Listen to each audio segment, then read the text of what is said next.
Y ese crecimiento entonces espectacular de los negocios de China, pues va a generar ese tipo también de situaciones de preocupación de un Estados Unidos que ve cómo China le vende muchísimo más de lo que le compra, con un déficit acumulado hace 3 años ya por los 375.000 millones de dólares, y con el que lleva pues a un gobierno como el de Trump en una clara disputa de liderazgo geopolítico mundial, puesto que desaparecía la Unión Soviética y la Rusia en un segundo plano. Es este ascenso de China al primer plano mundial el que lo pone en la mira del gobierno Trump.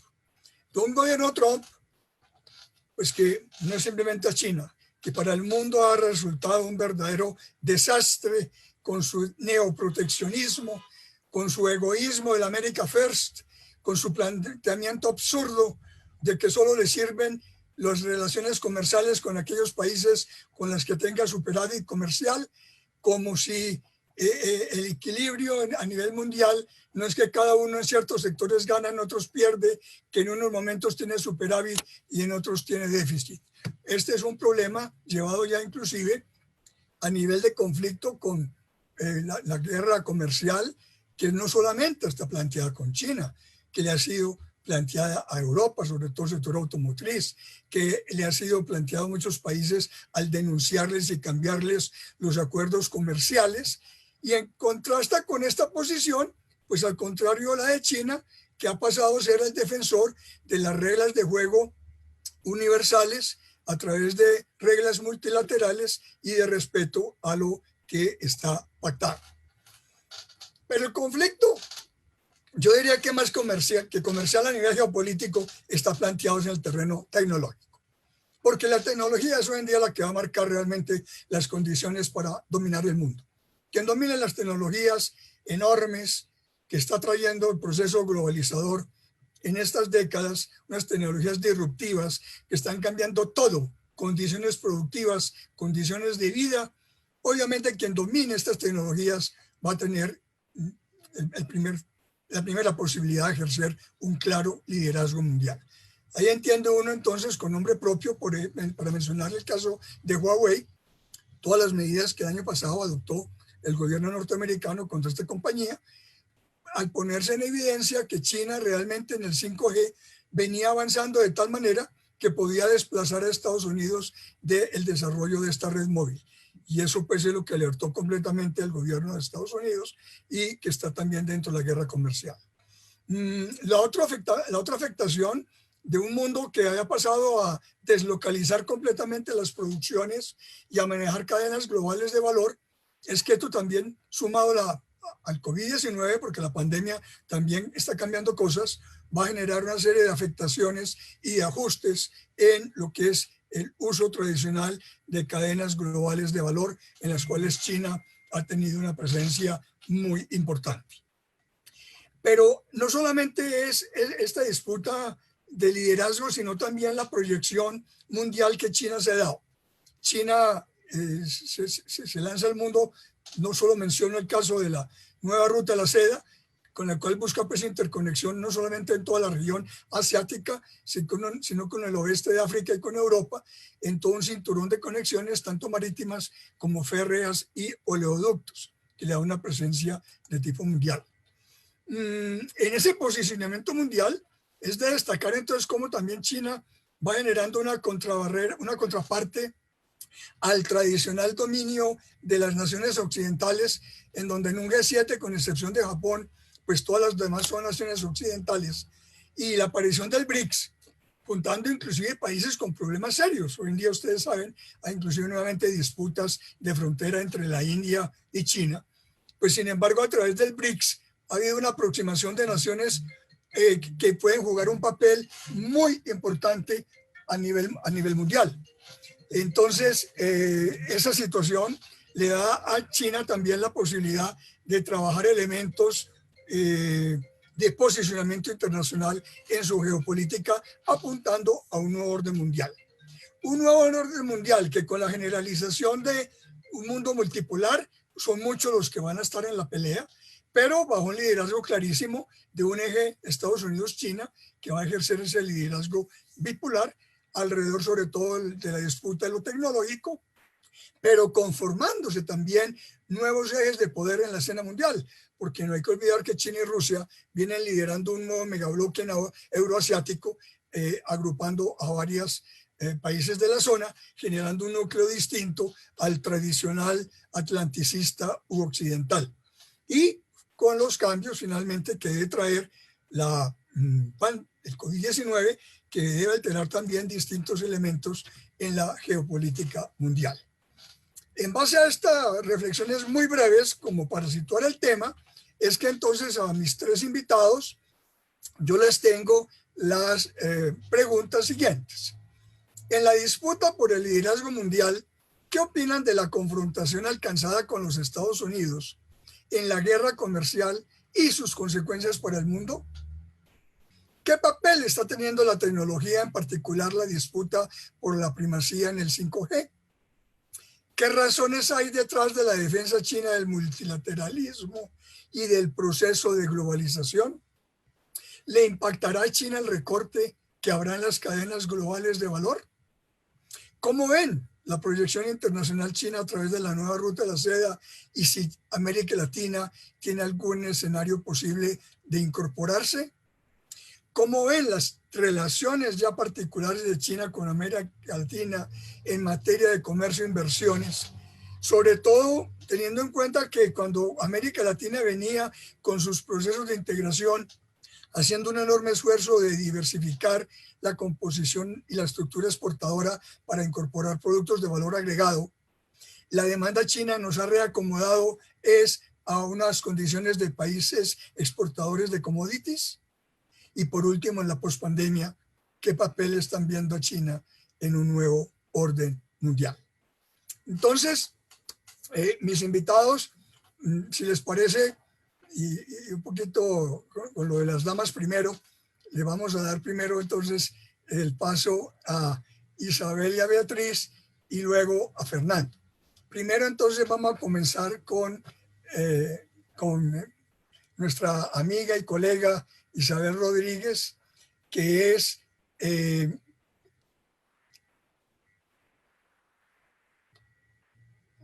tiene un doctorado en ciencia política y en sociología, tiene un magíster en estudios internacionales, dirige o es directora de la Escuela de Ciencia Política y Políticas Globales en la Universidad del Desarrollo en Santiago de Chile y ha trabajado de manera muy especial y particular el tema asiático y en particular el caso de China, sobre la cual tiene varios escritos. Entonces le doy la palabra en primer término a Isabel. Gracias, Edgar. Gracias por esa presentación. Encantada de estar acá con ustedes, agradecer la invitación a la Universidad Cooperativa de Colombia, saludar a todas las autoridades presentes y felicitarlos, ¿cierto?, por esta instancia, esta jornada de compartir conocimientos sobre China en esta semana Colombo-China que están llevando a cabo. Bueno, comentar algunas cosas de lo que has señalado, Edgar, y las preguntas con las cuales nos quieres enfocar. Y partir diciendo, ¿cierto? Bueno, que estamos, hace rato que estamos como analistas internacionales hablando, ¿cierto?, de una transición en la estructura de poder global, y quizás la última década, la década del 2010, nos ha apurado las cosas en cómo se van dando, ¿cierto?, el juego de los actores internacionales y sobre todo de las potencias globales con Estados Unidos y con China como protagonistas. La década del 2010 es bien interesante porque hay una primera mitad donde Obama está en el gobierno de Estados Unidos y una segunda mitad donde está Trump. Y pasan cosas bien interesantes, y en la primera mitad de esa década del 2010, ¿cierto?, tenemos a la llegada de Xi Jinping a la presidencia de China y esa visita también a Obama, y la declaración de China por primera vez de señalar, ¿cierto?, que su propósito, su objetivo es ser potencia global, ¿no? Habíamos tenido una China jugando en ese ascenso, en la estructura de poder global, pero no habíamos tenido una China que lo declarara, ¿cierto?, con todas sus letras, ese propósito, ese objetivo. Entonces es muy interesante mirar, ¿cierto?, esa propuesta que hace China a Obama, ¿cierto?, al declarar su objetivo de que en los próximos años, ¿cierto?, su trabajo va a ser cumplir este objetivo de posicionarse como potencia global, y lo interesante ahí es lo que se señala a continuación, ¿cierto?, que es cómo ser ambas potencias globales, Estados Unidos y China, desde la cooperación y no desde la confrontación, ¿no? Ahí hay una propuesta de China que en ese momento fue muy interesante. Se habló mucho, ¿cierto?, de una posguerra fría, por fin, ¿cierto?, pasábamos a una etapa de posguerra fría, donde dos potencias heterogéneas, ¿cierto?, evitarían, ¿cierto?, rivalizar, evitarían el choque, evitarían la confrontación y podrían ser colaboradoras o cooperadoras, manteniendo, ¿cierto?, sus espacios y sus diferencias. Ciertamente que en la segunda mitad de esta década del 2010, esto tiene un cambio radical, ¿cierto?, que es con la llegada de Trump al gobierno de Estados Unidos, y, ¿cierto?, esta mirada crítica hacia China, ¿cierto?, lo cual comienza a tensionar y abrir nuevamente el juego de este análisis internacional, de cómo las relaciones internacionales explican, ¿cierto?, que dos potencias heterogéneas entre sí, más bien necesariamente o inevitablemente, como dirán algunos autores, ¿cierto?, van hacia las tensiones, hacia el choque, hacia rivalizar, hacia el conflicto.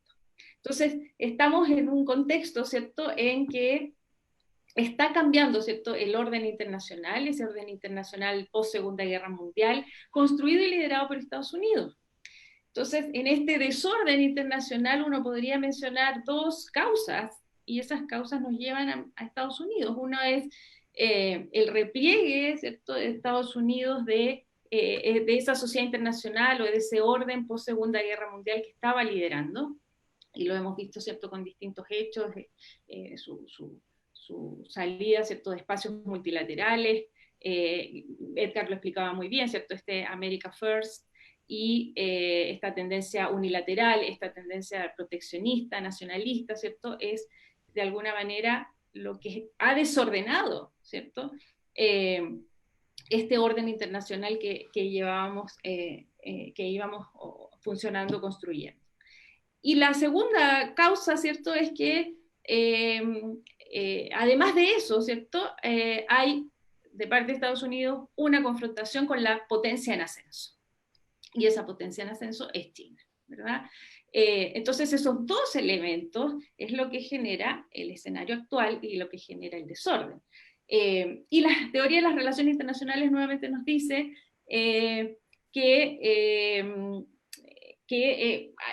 se habla de la trampa de Tucídides y una serie de cosas, ¿cierto?, que la potencia actual, ¿cierto?, al ver la potencia en ascenso, una de las estrategias, ¿cierto?, es confrontar, rivalizar y entrar en conflicto. Y en ese desorden podemos mirar, ¿cierto?, cómo China ha ido tomando los espacios, ¿no? Y ese ascenso de China, tú me dirás, Edgar, cuánto tiempo tenemos, ¿cierto? Pero en ese ascenso de China, ¿cierto?, hay un trabajo, ¿cierto?, de bastante tiempo en cómo China ha ido construyendo sus posiciones de poder en el sistema internacional y que le permite ahora, de una manera muy pragmática, de una manera muy inteligente, de una manera muy diplomática, ir tomando los espacios que Estados Unidos ha estado dejando, ¿cierto?, en este sistema internacional que teníamos y que tenemos todavía funcionando.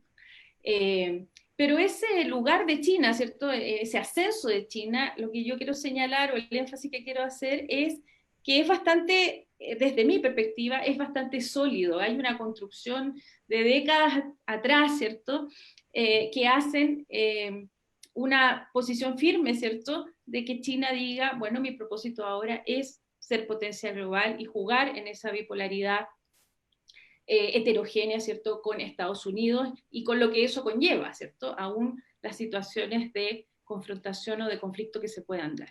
Y esa exposición sólida uno la ve, ¿cierto?, con ciertos elementos que se han ido construyendo en las etapas del desarrollo de la política exterior china, uno podría decir la década de los 90, ¿cierto? Que es una década más bien focalizada al tema del comercio internacional, de la exportación, que estuvo adornada en la parte política internacional con la idea de la amenaza china. No nos olvidemos que durante toda la década de los 90, desde Occidente y desde países asiáticos también, se construyó esta idea de la amenaza china en función de su crecimiento económico, su posible expansión, su posible colapso también político. También se habló, ¿cierto?, de la incompatibilidad de esta sociedad confuciana con la democracia. Desde Occidente, principalmente, ¿cierto?, se miró con desconfianza el rol que China podía tener, ¿cierto?, a partir de su crecimiento económico. Pero por otro lado, China logró construir durante esa década una interdependencia económica comercial con los distintos países o distintas regiones a nivel internacional. Esa es su gran ganancia, ¿cierto?, durante esa década de los 90. Y además, ¿cierto?, pasando a una década del 2000, que van a pasar cosas muy interesantes en función, ¿cierto?, del ingreso de China a la Organización Mundial de Comercio, los lamentables atentados a las Torres Gemelas del 2001, ¿cierto?, pero que de alguna manera hace que llegue, ¿cierto?, el terrorismo como actor internacional o como amenaza internacional, y le da pie a China para tener más protagonismo, ¿cierto?, y liberarse un poco de ese estigma de amenaza internacional. Lo más importante, ¿cierto?, que lleva a lo anterior, ¿cierto?, es este concepto, ¿cierto?, que surge de potencia emergente. Edgar lo mencionó, ¿cierto?, surge este concepto del BRICS, a lo cual los países del BRICS lo transforman, ¿cierto?, en un actor internacional, y por lo tanto entonces ya China es en ese momento la potencia emergente del sistema internacional, mostrando, ¿cierto?, que además es uno de los países del BRICS que más crece de forma sostenida. Y quizás el 2008 es, dentro de esa década del 2000, también importante en cuanto las potencias tradicionales se ven afectadas por la crisis financiera y la crisis económica, y China demuestra, ¿cierto?, su capacidad de seguir creciendo a pesar de esa coyuntura de la economía internacional. Te quedan 2 minutos. Y me quedan 2 minutos. Y por lo tanto la década del 2010, ¿cierto?, está marcada entonces por esta declaración china de su propósito de ser potencia global, y de considerar todos los elementos que eso conlleva, ¿cierto?, porque no es una estrategia que solo apunta ahora a lo económico-comercial, sino que apunta, como muy bien tú lo decías, Edgar, a la parte tecnológica. O sea, en 10 años China ha hecho una transformación impresionante, ¿cierto?, para competir, ¿cierto?, en esta guerra digital o geodigital, ¿cierto?, como se ha llamado, y competir, ¿cierto?, bastante bien, bastante a la par, ¿cierto?, con nuestro centro, con el centro que marcaba, ¿cierto?, la economía digital en el mundo, ¿cierto?, que era Estados Unidos. A eso agregamos elementos de poder blando, ¿cierto?, de relaciones políticas, de relaciones culturales, este proyecto de la franja y de la ruta. Por lo tanto, los elementos que China hoy día tiene, ¿cierto?, y que los tiene activos en sus distintas áreas, le está permitiendo, ¿cierto?, ocupar de alguna manera el lugar, ¿cierto?, que Estados Unidos ha ido dejando en este sistema internacional que tenemos hoy día, pero además le ha permitido ganar terreno, porque hay una estrategia detrás, que insisto, es de largo plazo, ¿cierto?, y que tiene objetivos muy claros en distintos frentes para poder lograr ese posicionamiento. ¿No te escuchamos, Edgar? Muy bien, muchísimas gracias, Isabel. Y ahora al final, pues habrá la posibilidad de cada uno dar un rematico final. Pero continuando, vamos a darle ahora entonces la palabra a la profesora Beatriz Campillo. Ella es magíster en filosofía y es politóloga. Actualmente es docente e investigadora en el área de lenguajes sociopolíticos en la Universidad Pontificia Bolivariana en Medellín. Bienvenida, profesora Beatriz. Bueno, muchísimas gracias, profesor Edgar Vieira. No sé, ¿ahí me están escuchando bien? Sí. ¿Sí? Ok, sí. Voy a compartir pantalla entonces. Esperemos que esto me funcione correctamente. Un momento. Y discúlpenme que no me permite aquí poner la pantalla completa. Ok, ahí se ve la pantalla completa, ¿cierto? Sí, sí se ve. Bueno, muy bien, muchas gracias. Bueno, en primer lugar, entonces agradecer esta invitación tan importante que me han hecho pues, en esta semana colombochina. Para mí es un placer estar con ustedes, compartir con colegas pues, de varias partes del mundo, especialmente pues, de Chile y de Brasil, con quienes estamos compartiendo este espacio. Yo, la verdad, coincido con casi todo lo que han dicho, la totalidad. Simplemente quiero hacer un aporte desde el punto de vista un poquito más teórico, de pronto de relaciones internacionales, sobre todo porque seguramente nos acompañan profesores y estudiantes y pueden servir algunos elementos de este orden. En primer lugar, quiero pues recalcar una cosa que parecería obvia, y es que el mundo cambió. El mundo de la globalización no es el mismo mundo que traíamos o el orden internacional anterior de la Guerra Fría. La globalización cambió mucho, pero sobre todo en los últimos, digamos, en los últimos años, todo el auge que ha tenido la llamada Cuarta Revolución Industrial pues nos ha hecho hablar más de un mundo global, complejo, interconectado, interdependiente, convulsionado, incierto.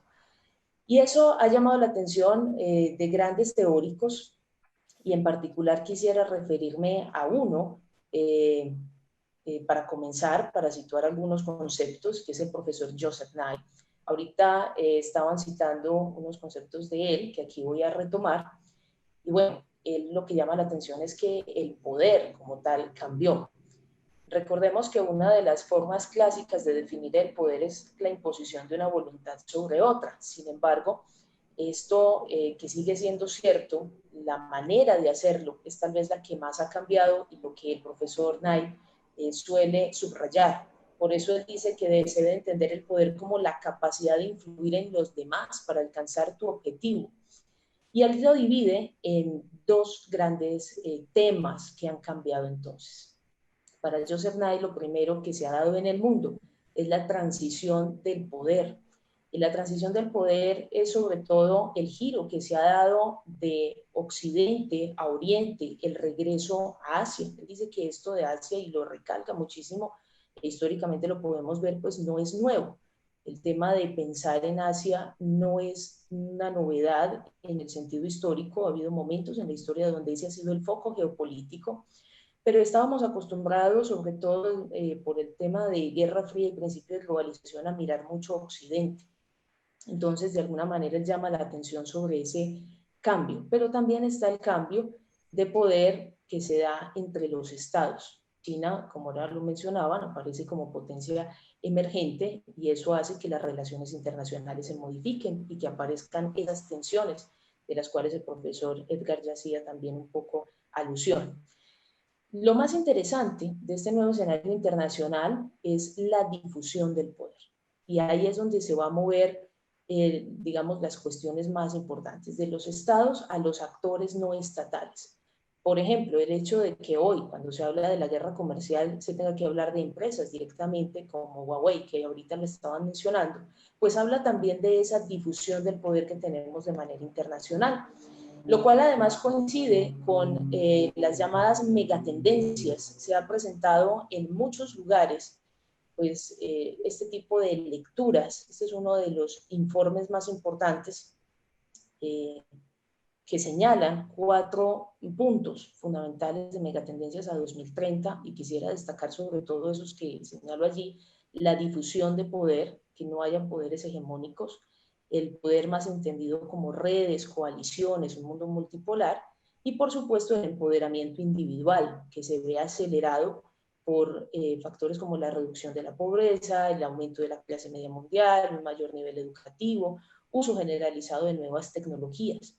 Obviamente el COVID-19 ha afectado algunos de estos temas, como el asunto de reducción de pobreza. Seguramente veremos afectados esos indicadores, pero el empoderamiento individual, sobre todo pensado en este tipo de plataformas digitales, se ha visto potenciado en gran medida, y eso hace que China tenga un poderío interesante, no solamente en la pandemia, sino también en la post-pandemia. El profesor Joseph Nye tiene este planteamiento muy tradicional en sus teorías, esos tableros de un ajedrez tridimensional. En el tablero militar él sigue poniendo a los Estados Unidos allí en la cabeza, se le está acercando mucho a otros países, pero él sigue siendo el del liderato. En el tablero económico pues señala un tablero más multipolar, Estados Unidos, Europa, China, Japón. Pero llama la atención sobre todo en lo que pasa en las relaciones transnacionales, donde son temas que salen del control de un solo gobierno y donde se necesita sobre todo la cooperación, ese poder blando, organización en redes. Y dentro de los temas que aparecen, curiosamente se señala el de las pandemias, como el actual, para el cual no se puede simplemente pensar en soluciones desde un país, sino que hay que pensarlo justamente en red. Y esto lo ha entendido de una mejor manera, creo yo, China que los mismos Estados Unidos. El profesor Joseph Nye habla y hace esta división entonces entre poder duro, corto plazo, utilizando más la fuerza, la represión y el poder, digamos, desde el dinero, que también lo podríamos encontrar allí. Y ahí hemos estado muy centrados y él nos invita a pensar más en el poder suave o el poder blando, que es a largo plazo y que tiene que ver con la persuasión o el cambio de mentalidad. China en este momento apuesta de manera fuerte al poder suave, al poder blando, mostrándose muy atractiva en el mundo desde distintas perspectivas que ya voy a mencionar. Para Joseph Nye también lo importante sería, o digamos su propuesta es mezclar, poder llegar a juntar ese poder duro y ese poder suave para tener un poder inteligente. No quedarnos solamente en la parte militar, armamentista o del tema del dinero, incluso llegando a casos de soborno, sino empezar a utilizar eso que sería el poder blando, el poder suave, que podría ayudarnos mucho más en los cambios de mentalidades. Generar entonces ese poder inteligente. El poder blando en China, como ahorita lo mencionaba, se viene trabajando desde hace mucho tiempo, sobre todo a partir del año 2007, aparece de manera más clara en sus discursos. El presidente Hu Jintao lo menciona directamente, menciona en uno de sus discursos: debemos resaltar la cultura como parte del poder blando de nuestros países para proteger mejor los derechos e intereses culturales de nuestra gente. Joseph Nye señala que un crecimiento rápido de poder duro, recordemos el poder militar, el poder económico, pues podría poner en aprietos a China con sus vecinos, porque los podrían asustar. Así que China viene trabajando en volverse más atractiva, y este es un trabajo que no solamente lo hizo Hu Jintao, sino que lo ha venido mencionando mucho y trabajando mucho el presidente Xi Jinping. Sobre todo con temas como el de las comunicaciones, el papel tan importante que ha tenido en la diplomacia, la llamada diplomacia público-popular, los institutos Confucio, aumentos de programas de ayuda, es decir, una serie de estrategias para llevar la cultura china y entrar de una manera sutil, atractiva, donde se genera esa seducción. Y obviamente el poder blando tiene una gran virtud, que es no generar tanta resistencia como lo haría el poder duro. Se busca entonces pensar en términos narrativos. Hoy no es simplemente pensar quién se impone en la guerra, qué ejército gana. En esto ha cambiado muchísimo el poder. Hay que pensar sobre todo en la historia que gana, cómo contamos esa historia. Antes se veía más el poder como suma cero: yo gano, tú pierdes. Si yo soy una potencia, me impongo. Y ahora se busca más pensar en una suma positiva: tú ganas, yo gano, hagamos unos acuerdos de cooperación, y a esto le ha venido apostando China. Las narrativas ante el COVID son muy claras. Estados Unidos ha manejado un discurso donde no solamente acentúa el tema del origen del COVID-19 en China, desde las prácticas alimenticias riesgosas, muestra, por ejemplo, todo el tema de la falta de transparencia, en especial el caso pues, de este médico que quiso manifestar públicamente lo que había sucedido y claro, se ve frenado por un sistema que impide un poco sacar cierta información. Habla de los riesgos de las cadenas de valor que dependan de un país inseguro, anima a diversificar a sus proveedores diversificar proveedores y relocalizar sus actividades productivas en Estados Unidos. Genera dudas o menciona las dudas sobre el liderazgo en la gobernanza mundial de un país que ellos consideran opaco, y se habla sobre todo de la trampa de la deuda. Ese es el discurso de los Estados Unidos. ¿Cómo ha contestado China? Y esto es un punto importantísimo. Ha demostrado que hay eficacia en el control de la epidemia, sobre todo con tecnología, cuarentenas estrictas, testeos, conocimiento de la enfermedad, experiencia en la contención.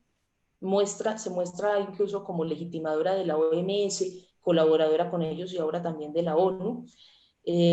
Solidaridad con otros países, mientras los Estados Unidos han estado muy reservados solamente a su área, y lo que ustedes mencionaban ahorita del primer Estados Unidos, China maneja más el tema de solidaridad, intenta plantear medidas para mantener a flote la economía global, de la fábrica al gran mercado, pensar en cooperación, y aprovecha muy bien los vacíos de poder, la lentitud de la Unión Europea, que parece tener muchas salidas pero no decidirse por ninguna, y de alguna manera el hecho de que Estados Unidos ha estado tan encerrado pensando solamente en lo suyo, como el hecho de querer contratar científicos solamente para que trabajen para la población de allí, de los Estados Unidos. Beatriz, Esto hace... 2 minutos, Beatriz. Perfecto.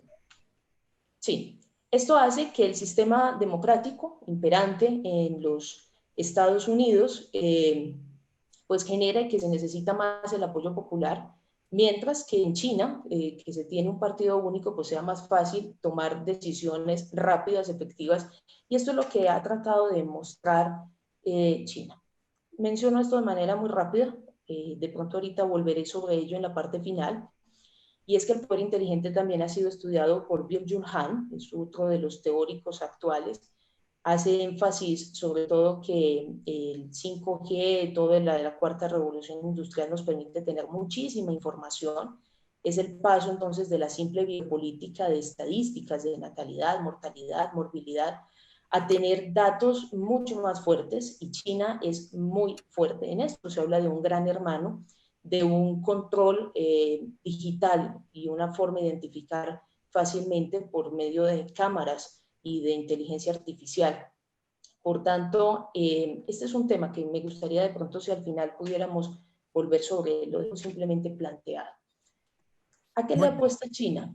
Demostrar que su modelo no se opone a la modernización, el progreso, la infraestructura, la tecnología, sobre todo que hay efectividad. Como muestra de ello, exhibe los cambios de los últimos 40 años, desde la reforma y la apertura del presidente Deng Xiaoping, en especial los más de 700 millones de personas que han salido de la pobreza. Apuesta fuerte en el campo de la tecnología, buscando el liderato por la 5G. Con la pandemia todo se volcó a lo digital, lo que fortalece su discurso, y se muestra como efectivo su modelo policial de vigilancia. Insiste en la cooperación, multilateralismo, el respeto mutuo, interés del beneficio mutuo, la necesidad de aprender los unos de otros, y su megaproyecto de la iniciativa de la franja y la ruta. Es decir, la muestra como una opción clara para seguir la globalización, conectar países y culturas sin entrar a cuestionar, y los críticos hablan pues sobre la amplitud de temas que hacen parte de este gran proyecto y los intereses, condiciones y posibilidades reales. Muchas gracias. Muchas gracias, Beatriz.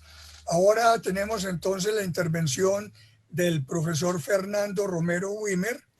Él es doctor en Historia y es profesor actualmente en la Universidad Federal de la Integración Latinoamericana UNILA, con sede en Foz de Iguazú, Brasil.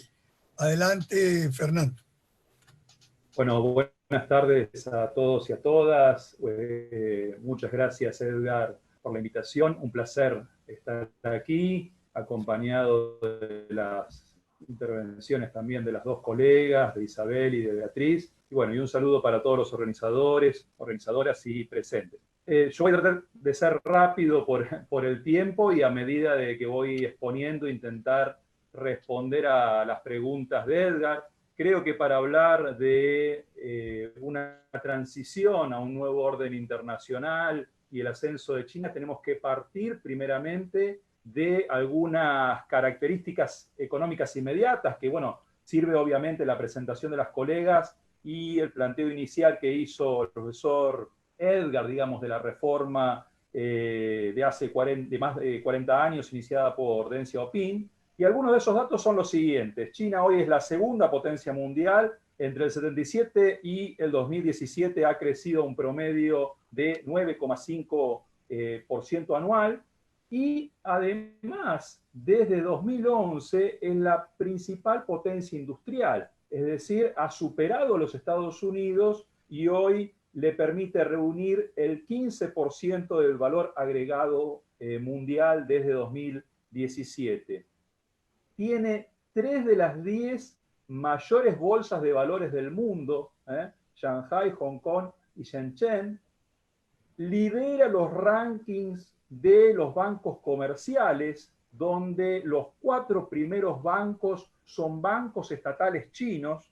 Además, a través del Banco Asiático de Inversión e Infraestructura y el nuevo Banco de Desarrollo, le da una plataforma también a la participación china para conseguir expandir sus capitales en el mundo, y se torna también en los últimos años, sobre todo en la segunda mitad de la década de 2010, en el principal prestamista del mundo, ¿sí? Incluso donde los préstamos swap aparecen ya hoy en más de 40 bancos centrales a nivel mundial. Esto, digamos, son datos de 2019, de los últimos estudios, y es un dato muy relevante para pensar esa transición. Otro dato de 2020, en el ranking de las mayores 500 empresas de Fortune Global, por primera vez las empresas chinas superan a las empresas estadounidenses por 124 a 121. ¿Sí? Si uno ve la gráfica de esa evolución, parte de la participación china en 1995 de 3 empresas dentro de las 500 mayores. Entonces, ha sido una evolución sorprendente. Y eso no para ahí, digamos.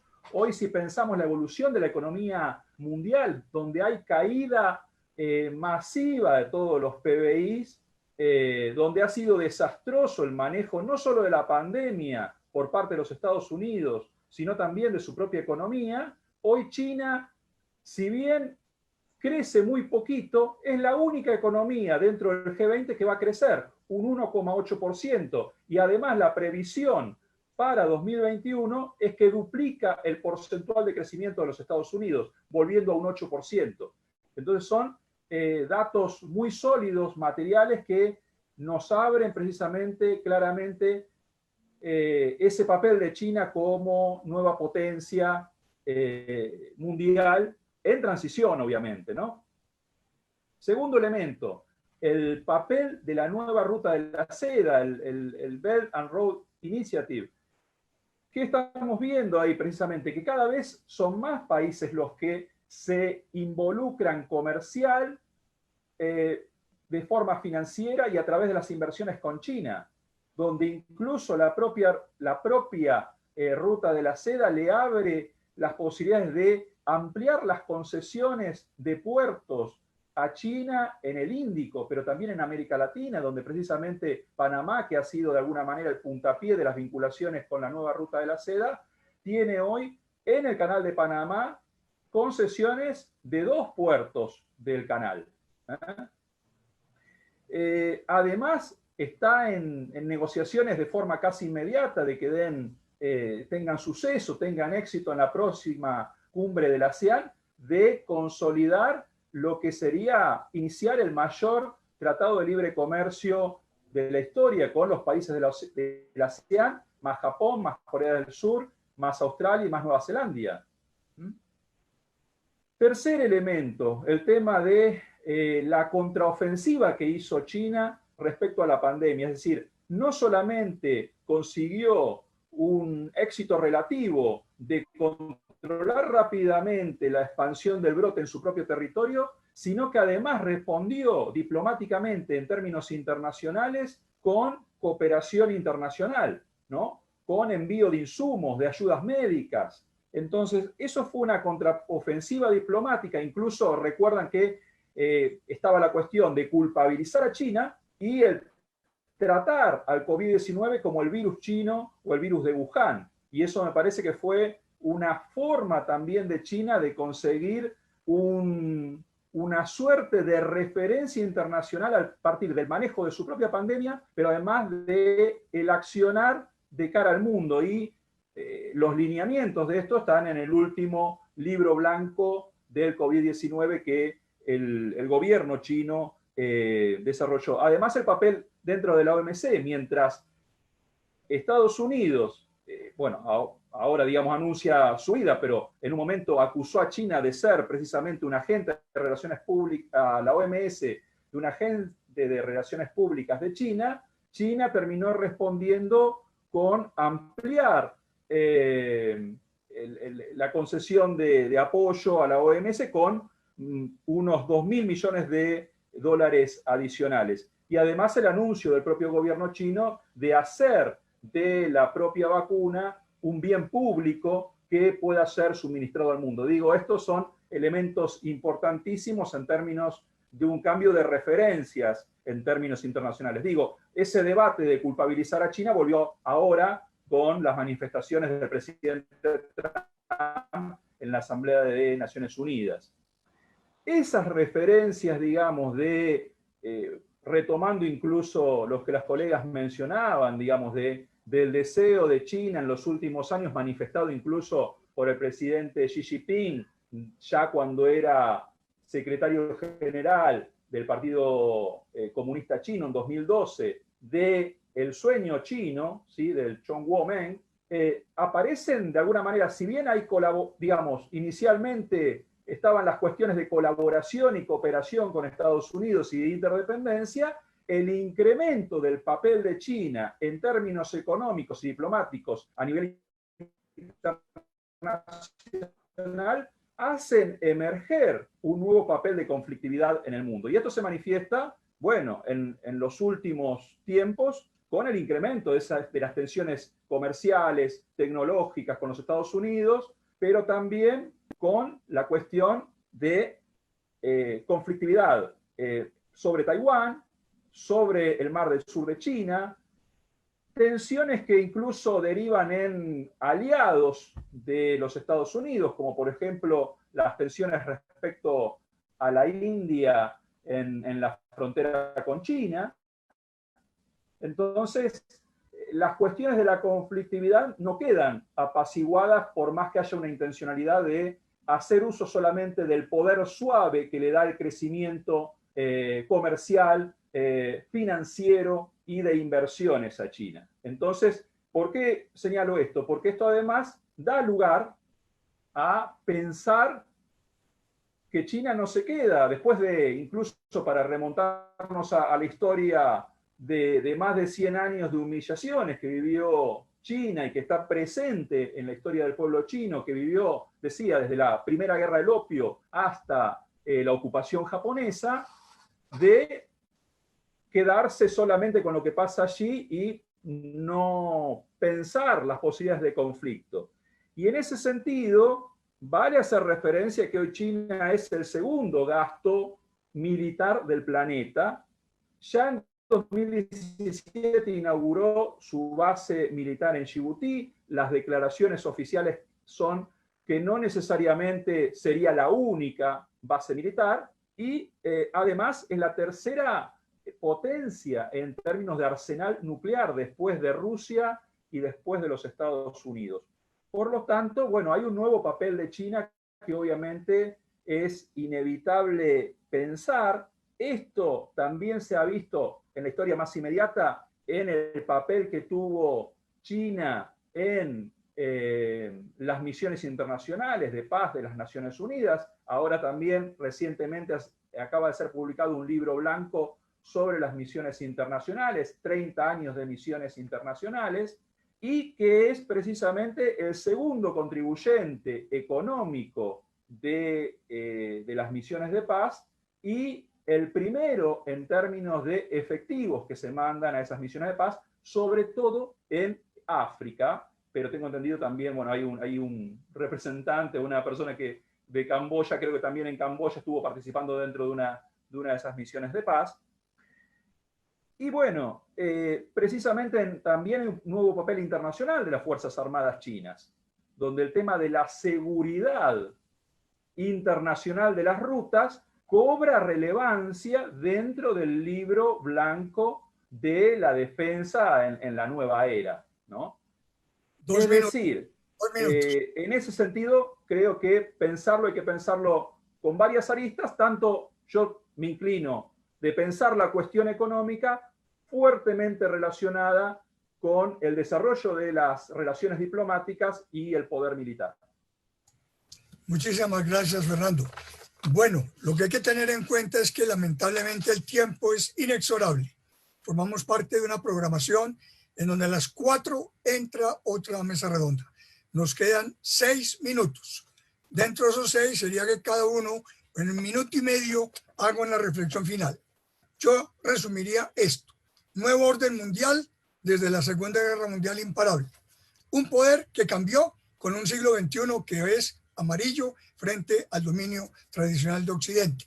Temas nuevos que van a dominar el panorama internacional, para mí soportados en 3: tecnologías, cambio climático y políticas públicas para afrontar las nuevas pandemias.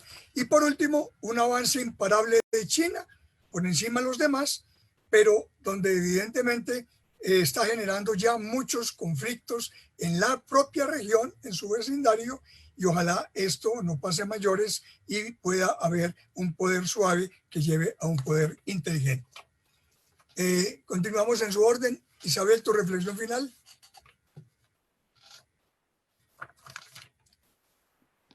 Mi reflexión final, mirar a América Latina, que sería como el punto que quizás estamos ahí, que nos quedó pendiente. Tenemos un escenario adverso, se puede mirar como adverso, o también se puede mirar como un escenario que hay que buscarle las oportunidades que puede tener. Esta confrontación, esta bipolaridad entre Estados Unidos y China, ¿cierto? Nos cambia las cosas a los países latinoamericanos, entonces hay que buscar la estrategia, ¿cierto?, de cómo obtener los beneficios, ¿cierto?, o algunos han apostado por mantener una neutralidad, ¿cierto?, en esta bipolaridad, ya sea política, ya sea en esta guerra tecnológica, en esta guerra comercial, en el tema de las cadenas globales de valor, etcétera, ¿no? Entonces ahí tenemos 2 opciones: mirarlo como adversidad o buscar las oportunidades. El otro punto sería el tema de la ruta de la seda, la franja y la ruta, ¿cierto? ¿Qué posibilidades da a América Latina? Yo creo que de momento, ¿cierto?, estamos con varios países que se han incorporado, otros países importantes, quizás, no sé, estoy pensando en Brasil o en Argentina, que no se han incorporado todavía, pero que son países que tienen asociaciones estratégicas integrales con China, donde hay proyectos de inversión funcionando. Entonces, tampoco es una división, ¿no?, mayor de entre los que hasta ahora se han incorporado y los que no se han incorporado. Entonces, yo creo que es palpable, ¿cierto?, que la presencia china con los distintos países de América Latina está, ¿cierto?, con distintas intensidades, pero está presente. Gracias. Y el tercer tema, solo lo anuncio, ¿cierto?, es si vamos a seguir como países trabajando de forma bilateral con China o vamos a ir generando a través de los espacios de integración o regionales como CELAC alguna posición más común con la nueva potencia que es China. Bien. 1 minuto, Beatriz, y 1 minuto, Fernando. Muy bien, invitar pues a que se le siga haciendo seguimiento a este tema. Ojalá tengamos nueva oportunidad para reunirnos. Les dejo pendiente que consulten sobre ese tema de Bill-Johnson, que me parece muy interesante. Y ojo con las lecturas apresuradas. A veces se habla ya de la caída de los Estados Unidos y no, para eso todavía faltaría bastante. Entonces hay que tener cuidado con un exceso de confianza y optimismo con el tema de respecto a China. Hay que tener cuidado con el tema también sobre democracia y derechos humanos, pero tampoco caer en el otro tema del miedo, del temor y cerrarse. Termino con una frase que escuché en uno de los documentales de la Deutsche Welle y dice que un dragón amable no deja de ser un dragón. Muy bien, perfecto. Fernando, tu reflexión final. Sí, finalmente creo, digamos, que es importante subrayar la transición. Y transición ahora abre un escenario de enormes disputas en términos también de las relaciones internacionales por las antiguas, digamos, de alguna manera llamarlas, relaciones con los Estados Unidos, de muchos estados y de sus clases dominantes, y que ven, digamos, en las perspectivas de China otras posibilidades de asociación. Estas disputas, por ejemplo, Brasil es un claro ejemplo, donde precisamente la presidencia del país ha tomado una posición muy clara a favor de los Estados Unidos, pero el principal socio comercial es China y se le abre al interior de las propias clases dominantes posicionamientos en contra, a las decisiones o a las declaraciones de miembros del propio gobierno. Esas disputas, digo, se dan también en referencia a la India, donde forma parte de los BRIC, forma parte de la Organización de Cooperación de Shanghái, y sin embargo se tensó nuevamente la relación. Y para cerrar, creo que, digamos, alguien lo mencionó ahí, pero el camino sigue siendo la integración. Nosotros no tenemos que caer en una situación de nuevas subordinaciones o de nuevas dependencias, sino precisamente fortalecer nuestros lazos y conseguir una relación más horizontal, menos asimétrica con China. Muchas gracias a todos. Y le devuelvo la palabra a Sebastián. Doctor Viera, muchísimas gracias. Creo que unos planteamientos muy interesantes por cada uno de los invitados que estuvieron de diferentes partes del continente hoy. Muy interesante. Yo creo que por último quiero dar por un momento la palabra al doctor Puyana, que nos solicitó un corto espacio. Doctor Puyana, por favor. Bueno, muchas gracias, Sebastián, y muchas gracias a la Universidad Cooperativa por su participación en esta semana. Me parece muy interesante lo que ha sucedido en este panel. Quisiera robarme un par de minutos de la siguiente intervención, sencillamente para hacer, ya no una síntesis porque no alcanzamos, pero sí tal vez poner una contribución muy pequeña a lo que han dicho los invitados, que han sido todos de un nivel excelente en su análisis y en su estilo de exponer y de plantear las ideas. Y es básicamente lo siguiente. Mi invitación sería a que las bases fundamentales de sus análisis las intentemos retrotraer unas cuantas décadas en términos de China, del análisis y de la construcción de la utopía china. Al hacer eso, nos vamos a encontrar varias cosas. Por un lado, la pretensión de autonomía de China, de basarse en sus propios esfuerzos, que ahora está traducido en los documentos oficiales como el desarrollo del mercado interno para garantizar una mayor independencia. En el fondo es una utopía construida por los chinos desde principios del siglo pasado y concretada muy bien y muy claramente por Mao a partir de la sesión plenaria ampliada de Sun Yat en 1935.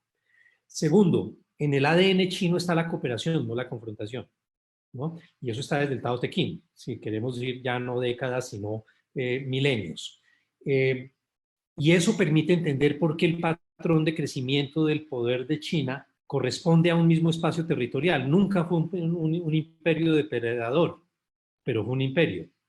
Y ahí es donde yo traigo a colación la diferencia entre el ajedrez y el Go, que lo sintetizan diciendo, mientras el ajedrez consiste en asfixiar al rey, el Go consiste en asimilar al rey, y eso fue lo que pasó con el Gengis Khan.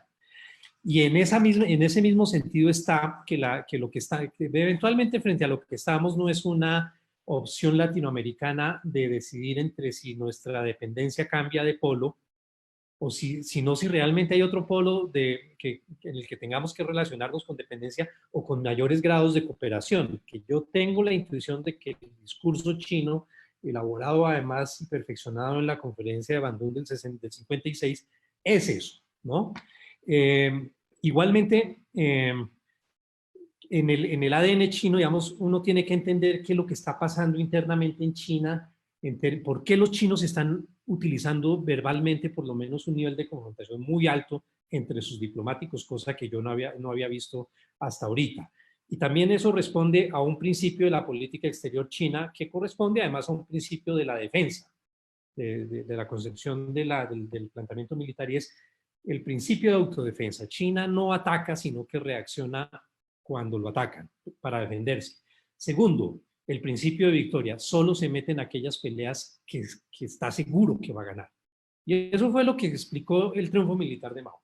Finalmente, lo del soft power y lo del hard power, pues los chinos también tienen un planteamiento que precede varias décadas a los análisis occidentales. Mao lo decía así, cuando le preguntaron qué pensaba sobre la bomba atómica, viene esta famosa frase que le da un periodista norteamericano que dice la bomba atómica es un tigre de papel. No debemos olvidar que es de papel, pero tampoco que es un tigre.